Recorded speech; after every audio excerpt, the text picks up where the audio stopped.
राजनीति में मुलाकातों के अपने अपने मायने होते हैं। दिल्ली में राजस्थान की पूर्व मुख्यमंत्री वसुंधरा राजे ने प्रधानमंत्री नरेंद्र मोदी से मुलाकात की। वसुंधरा पीएम मोदी से मिलने तब पहुंची जब उनसे पहले राजस्थान के मुख्यमंत्री भजन लाल शर्मा ने भी पीएम मोदी से मुलाकात की थी। इसके इतर अभी कुछ दिनों पहले ही उपराष्ट्रपति जगदीप धनखड़ भी अपने पद से इस्तीफा दे चुके हैं और इन तीनों नेताओं का कनेक्शन राजस्थान से ही है। ऐसे में जगदीप धनखड़ के उपराष्ट्रपति पद से इस्तीफा देने के बाद ये मुलाकात काफी अहम मानी जा रही है और इसके सियासी मायने भी निकाले जाने लगे, क्योंकि जगदीप धनखड़ के उपराष्ट्रपति पद पर निर्वाचित होने से पहले संभावितों की लिस्ट में वसुंधरा राजे का नाम भी चला था, लेकिन बाद में धनखड़ को उपराष्ट्रपति बना दिया गया। अब थोड़ी सी तस्वीर बदल चुकी है। उपराष्ट्रपति की कुर्सी बिल्कुल खाली है। उधर वसुंधरा राजे के पास भी राजस्थान में कोई अहम जिम्मेदारी नहीं है, क्योंकि बीजेपी सीएम की कुर्सी भजन लाल शर्मा को सौंप चुकी है। इस पर वसुंधरा राजे अपना हक मानती थी। जाहिर सी बात है कि वसुंधरा राजे बीजेपी के फैसले से पहले खुश नहीं होंगी, लेकिन वो खुलकर विरोध भी नहीं कर पाई। लेकिन पार्टी हाईकमान को इसका एहसास जरूर है। वसुंधरा राजे की राजनीतिक कद राजस्थान में काफी ज्यादा है और राजनीति में समीकरणों को साधना ही पड़ता है।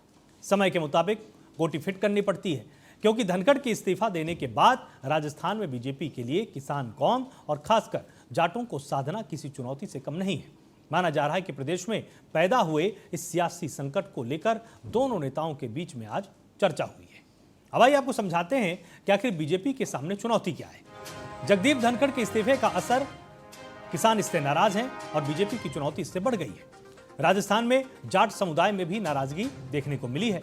जाटों की नाराजगी बीजेपी को कहीं ना कहीं भारी पड़ सकती है।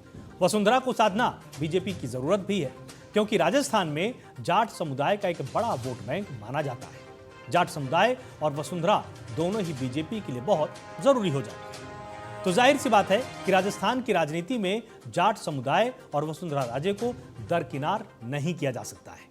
वसुंधरा राजे की गिनती एक तेज तर्रार और प्रभावशाली नेता के रूप में होती है। खासकर राजस्थान में बीजेपी ये बात अच्छी तरह से जानती भी है, समझती भी है कि जाट समुदाय और वसुंधरा राजे की अहमियत वहां के स्थानीय राजनीति में क्या मायने रखती है।